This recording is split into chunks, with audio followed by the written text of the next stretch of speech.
ہمارے اور ان کے بیچ یوں تو کچھ نہیں، لیکن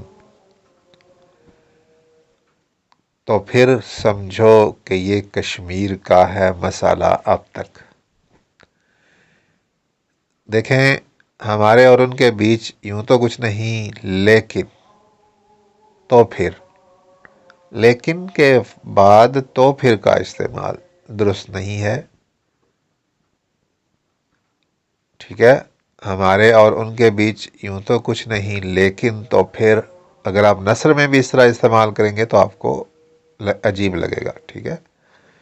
تو شاعری میں بھی ہمیں اردو بول چال کو اسی طریقے سے برتنا ہے جس طریقے سے ہم نثر میں پڑھتے ہیں۔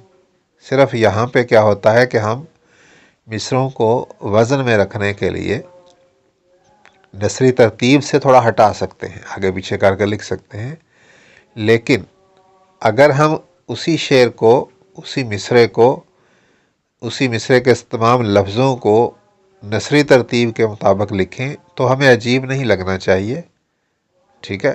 وہ اسی طرح سے لگنے چاہیے جس طرح سے ہم عام بول چال میں الفاظ کا استعمال کرتے ہیں، ٹھیک ہے۔ تو کہیں پہ تکرار ایسی چیزوں کا، لیکن تو پھر، یہ عجیب لگتا ہے، ٹھیک ہے۔ اور یہاں پہ ردیف بھی کمزور ہے، اب تک کچھ درست طور پہ نہیں بیٹھ رہا ہے کہ ہاں ہمارے اور ان کے بیچ یوں تو کچھ نہیں، لیکن ہمارے درمیان کچھ نہیں ہے، ٹھیک ہے۔ تو پھر کیا ہے، سمجھو کہ یہ کشمیر کا ہے مسئلہ اب تک یہ کشمیر کا مسئلہ ہے، اب تک کا یہاں پہ اب تک کی کوئی تک نہیں بنتی، ٹھیک ہے۔ یہ کشمیر کا مسئلہ بنا ہوا ہے، یہ کہہ سکتے ہیں، ٹھیک ہے۔ یا ہمارا تعلق مسئلہ کشمیر جیسا ہے، یہ کہہ سکتے ہیں۔ اب تک کا یہاں پہ کوئی کام نہیں ہے، ہمارا تعلق مسئلہ کشمیر ہے اب تک، یا اب تک مسئلہ کشمیر ہے، ٹھیک ہے۔ یا ہمارے اور ان کے بیچ مسئلہ کشمیر بنا ہوا ہے اب تک، تو اب تک کا یہاں پہ غیر متعلق ہو جاتا ہے اب تک کا لفظ۔ اسے شعر کو نئے سرے سے تھوڑا لفظوں کو آگے پیچھے کر کے باندھنا ہوگا تاکہ ردیف نبھائی جا سکے، کیونکہ ہم نے اس کا انتخاب کر لیا ہے، اب اس کو نبھانا سب سے ضروری ہے۔ اگر یہ درست طور پہ نہیں بیٹھتی ہے تو ہمیں مضمون چھوڑنا پڑے گا، ہمیں نیا شعر لانا پڑے گا، ٹھیک ہے۔ تو اگر ہم اس میں تھوڑی تبدیلی کرتے ہیں، ہمارے درمیاں چاہت ہے یا نفرت نہیں معلوم، یا کہہ سکتے ہیں ہمارے درمیاں چاہت ہے یا نفرت خدا جانے، یا کہہ سکتے ہیں ہمارے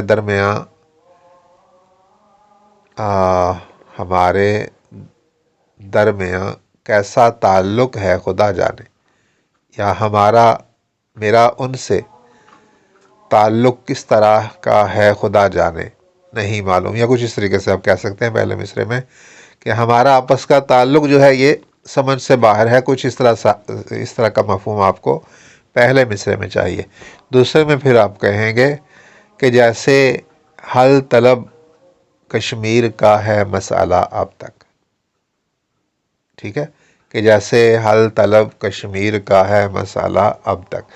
تو اب یہاں پہ اب تک جو ہے یہ درست طور پہ بیٹھ گیا، ٹھیک ہے، کہ ہمارا تعلق بھی، تعلق کی وضاحت بھی اسی طرح باقی ہے، تعلق واضح ہونا، ہمارے تعلق کی سمجھ اسی طرح نہیں آ رہی ہے جس طرح مسئلہ کشمیر بھی حل نہیں ہوا ہے آج تک، ٹھیک ہے۔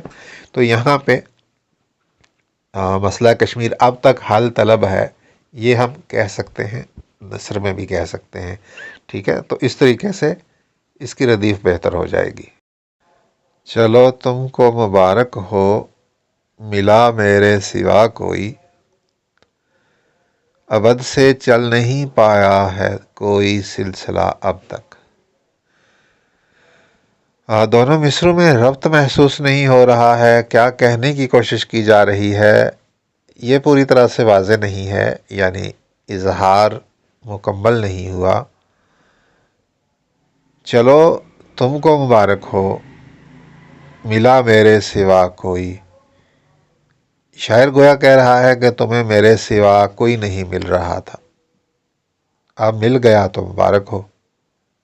یا تو یہ بالکل خوشگمانی سی محسوس ہوتی ہے کہ اس کو کچھ کوئی مل نہیں رہا تھا میرے سوا، خود ہی اپنی تعریف کر رہا ہے شاعر، اور اب مل گیا تو، حالانکہ ایسی صورتحال میں جب آپ کا ساتھی کسی دوسرے کو ڈھونڈ لے آپ کے سوا، تو اس کی بے وفائی پر رنج ہونا چاہیے۔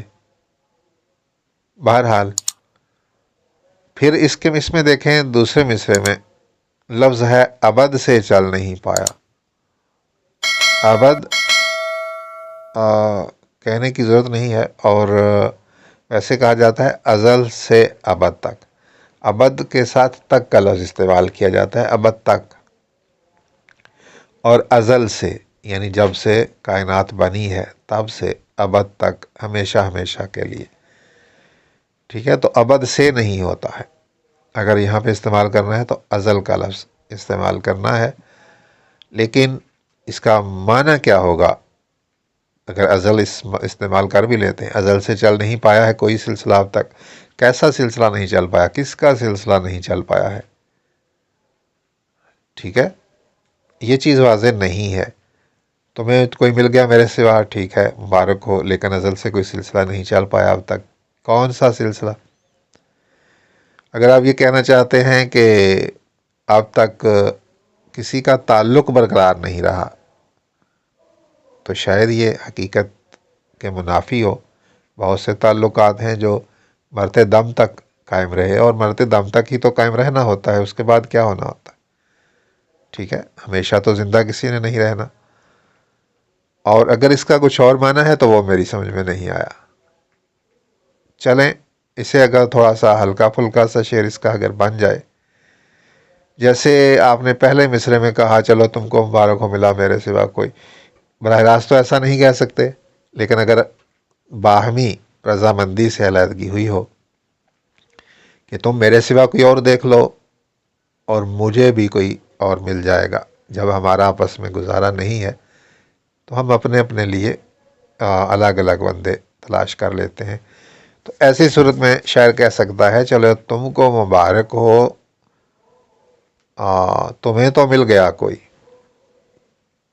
چلو تم کو مبارک ہو تمہیں تو مل گیا کوئی، ازل سے مل نہیں پایا، ازل سے چل نہیں پایا میرا تو سلسلہ اب تک، ٹھیک ہے، یوں کہہ سکتے ہیں، یا پھر میرا تو چل نہیں پایا کوئی بھی سلسلہ اب تک، یوں کہہ سکتے ہیں، ٹھیک ہے۔ لیکن یہ کوئی اتنا اچھا مضمون اس میں نہیں ہے، کوئی اتنا بہتر شعر نہیں ہے، لیکن اس کا مفہوم کسی حد تک واضح ہے کہ شاعر کہنا کیا چاہ رہا ہے، کچھ تھوڑا بہت اس میں مفہوم جو ہے وہ سمجھ میں آتا ہے۔